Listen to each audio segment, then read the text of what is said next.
Bapak Ibu hadirin tamu undangan yang dirahmati Allah, selanjutnya marilah kita simak bersama sambutan Presiden Republik Indonesia Bapak Joko Widodo dilanjutkan dengan pemukulan rebana sebagai tanda peresmian pembukaan Muktamar ke-34 Nahdlatul Ulama.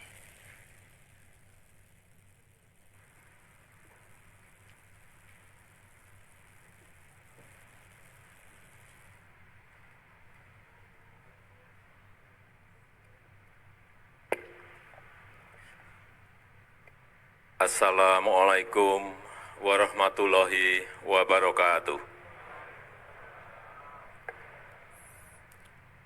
Bismillahirrahmanirrahim. Alhamdulillahirabbil alamin. Wassalatu wassalamu ala asrofil anbiya'i wal mursalin.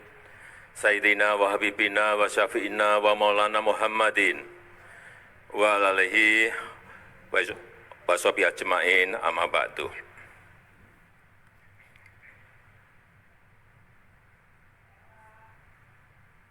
Yang saya hormati, yang saya muliakan Wakil Presiden Republik Indonesia sekaligus Mustasyar PBNU Profesor Dr. Kiai Haji Ma'ruf Amin beserta Ibu. Yang saya hormati, yang saya muliakan Rais Am, Pengurus Besar Nahdlatul Ulama, Bapak Kiai Haji Miftahul Ahyar beserta seluruh jajaran Syuriah. Yang saya hormati, yang saya muliakan Ketua Umum PBNU Profesor Dr. Kiai Haji Said Agil Siroj beserta seluruh jajaran Tanfizyah. Yang saya hormati Ketua dan Pimpinan Lembaga-Lembaga Negara, yang saya hormati Wakil Presiden Republik Indonesia ke-10 dan ke-12, Bapak Dr. Andes Yusuf Kalla,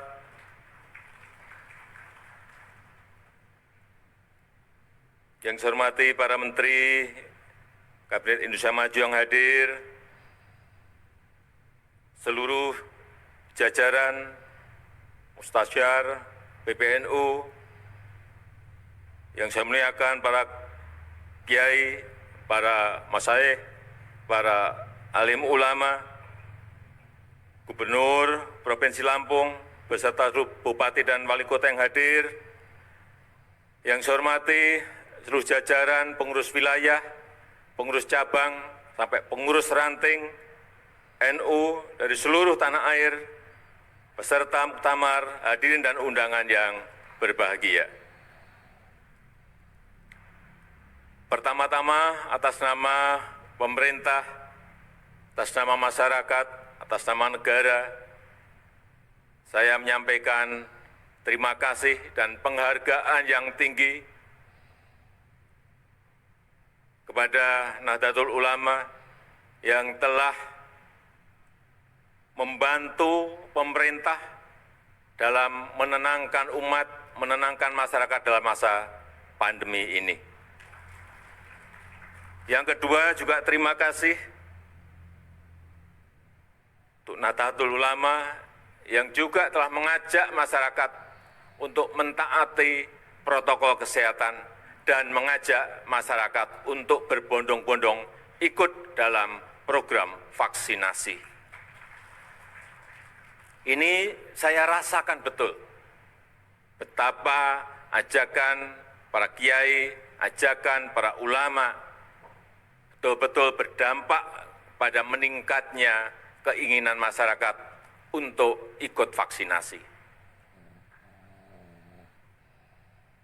Pada awal-awal program vaksinasi, begitu keluar yang namanya vaksin AstraZeneca, banyak daerah yang tidak mau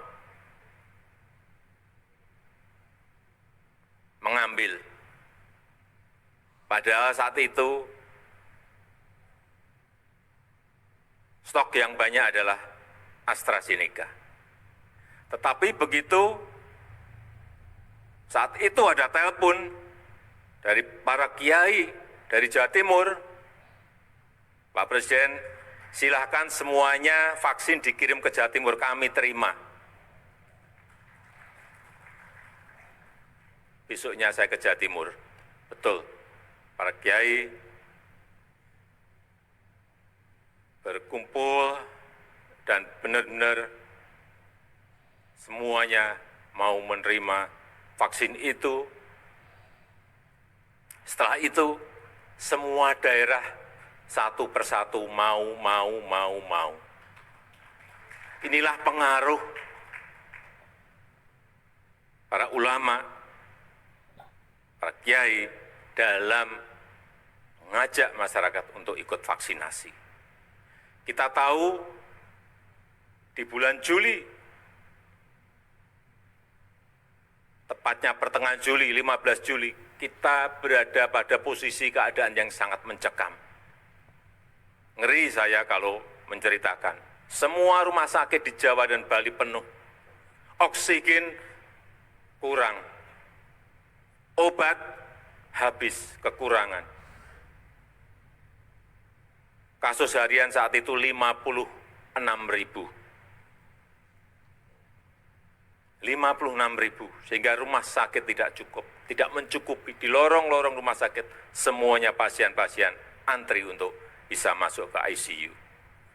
Alhamdulillah, berkat dukungan dari NU, kemarin kasusnya Alhamdulillah, hanya 216 kasus per hari di seluruh tanah air. Kalau kita memiliki 514 kabupaten kota, kasusnya hanya 216, artinya di setiap kota dan kabupaten itu hanya ada setengah kasus. Kemudian vaksinasi, sampai hari ini kita telah menyuntikkan 263 juta vaksin kepada masyarakat.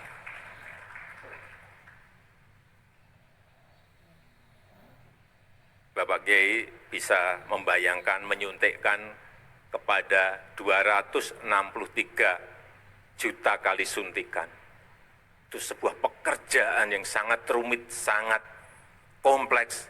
Belum membawa vaksinnya ke tempat-tempat yang sangat sulit di atas gunung, ke pulau-pulau kecil, dengan membawa perahu, dengan naik sepeda motor, membawa box untuk pendingin vaksin.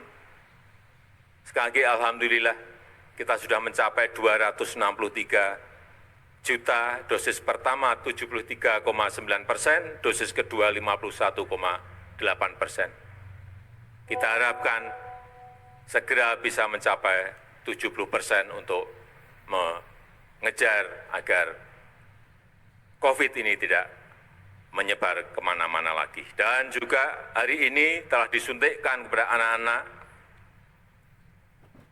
6-11 tahun sudah 1 juta. Juga kecepatannya sangat bagus sekali, alhamdulillah. Tapi kita tetap harus masih hati-hati, masih harus waspada, karena sekarang muncul varian baru yang namanya Omikron. Telah ada 83.000 kasus di dunia, dan ke negara kita Indonesia juga telah masuk. Sehingga sekali lagi saya sangat mengapresiasi protokol kesehatan didampingi Satgas dalam muktamar ini, dan insya Allah kita semuanya kembali ke daerah masing-masing dalam keadaan sehat. Yang kedua, yang berkaitan dengan ekonomi umat.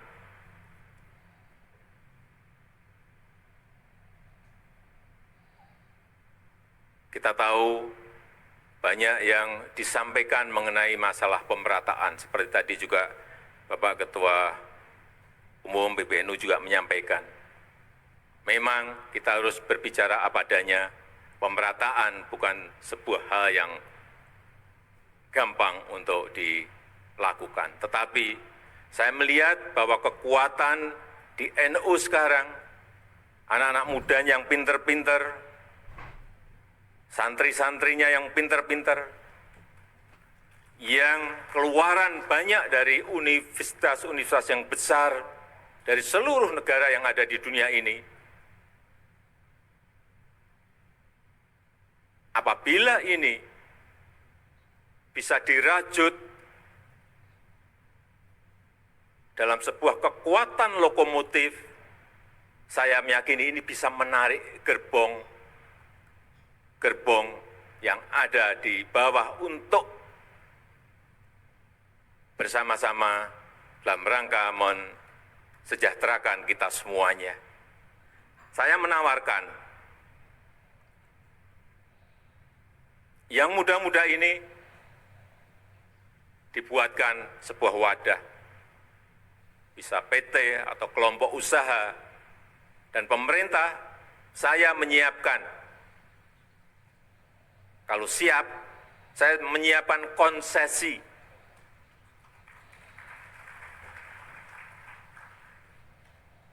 Baik itu yang namanya konsesi, terserah mau dipakai untuk lahan pertanian, silahkan.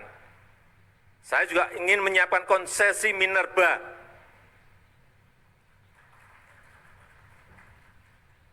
Yang pengen bergerak di usaha-usaha nikel misalnya, usaha-usaha batu bara, usaha-usaha boksit, usaha-usaha koper, tembaga, silahkan.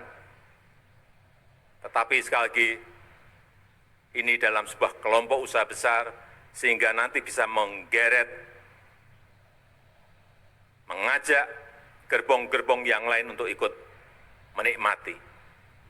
Ini memerlukan sebuah kerja besar, tetapi saya melihat potensi di Nahdlatul Ulama itu ada. Tinggal merajutnya. Yang berkaitan dengan teknologi, saya melihat juga yang pinter-pinter urusan teknologi ini sangat banyak sekali di NU. Doktor-doktornya banyak sekali yang muda-muda, santri-santri yang dokter banyak sekali. Karena apapun ke depan yang namanya teknologi, ini harus, mau tidak mau, kita harus masuk ke sana. Karena kita ingin teknologi ini maslahat bagi umat, maslahat bagi masyarakat, maslahat bagi rakyat. Jangan sampai ini malah merusak, membuat hal-hal yang negatif bagi rakyat kita. 5 tahun yang lalu, saya ingat betul, saya ketemu dengan pemiliknya Facebook, yang namanya Mark Zuckerberg. Saya diajak saat itu main pingpong, tapi tidak ada bola pingpongnya, tidak ada meja pingpongnya. Maka kacamata, Oculus, kemudian main bersama. Sama kayak main pingpong, persis 100%. Tak, tok, tak, tok, tak. Keringetan juga. Dan dia membisikkan kepada saya, Presiden Jokowi, ini baru awal. Nantinya semuanya akan virtual, semuanya akan muncul yang namanya metaverse. Restoran virtual, kantor virtual, wisata virtual, mall virtual. Hati-hati mensikapi ini. Dan NU, karena di dalam temanya berkhidmat untuk peradaban dunia, hati-hati, memang peradaban itu harus kita pengaruhi. Agar maslahat bagi umat manusia di seluruh dunia, khususnya di negara kita, Indonesia. Nanti semuanya, dakwah virtual, pengajian virtual, tetapi betul-betul kayak kita ketemu seperti ini.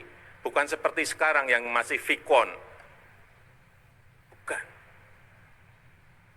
Metaverse akan merubah. Saya tidak tahu apakah karena pandemi ini menjadi dipercepat 5 tahun atau 10 tahun, tapi pasti datang. Oleh sebab itu kita semuanya harus siap dan kita bersama-sama NU untuk peradaban dunia dan Indonesia sekarang juga memimpin G20 menjadi keketuaan G20 juga ingin mempengaruhi kebijakan-kebijakan dunia yang berpihak pada negara-negara miskin, kepada negara-negara berkembang, kepada negara-negara kecil, kepada negara-negara kepulauan dalam segala hal, utamanya dalam hal digitalisasi, perubahan iklim, dan ekonomi hijau. Terakhir, sekali lagi saya ingin menyampaikan terima kasih yang sebesar-besarnya kepada NU yang terus mengawal kebangsaan, mengawal toleransi, mengawal kemajemukan, mengawal Pancasila, mengawal Undang-Undang Dasar 1945, mengawal kebinekaan kita, mengawal NKRI, dan kita harapkan dengan itu kita terus bisa menjaga dan merawat bangsa dan negara kita yang kita cintai. Saya rasa itu yang bisa saya sampaikan pada kesempatan yang berbahagia ini. Dan dengan mengucap Bismillahirrahmanirrahim, pada pagi hari ini saya secara resmi membuka Muktamar ke-34 Nahdlatul Ulama NU. Terima kasih. Wassalamualaikum warahmatullahi wabarakatuh. Dimohon mendampingi Presiden Republik Indonesia saat pemukulan rebana, Wakil Presiden Republik Indonesia, Rois Am Pengurus Besar Nahdlatul Ulama, Ketua Umum Pengurus Besar Nahdlatul Ulama, Menteri Sekretaris Negara, Menteri Agama, dan Gubernur Provinsi Lampung.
Baik, luar biasa tepuk tangan yang meriah untuk Nahdlatul Ulama.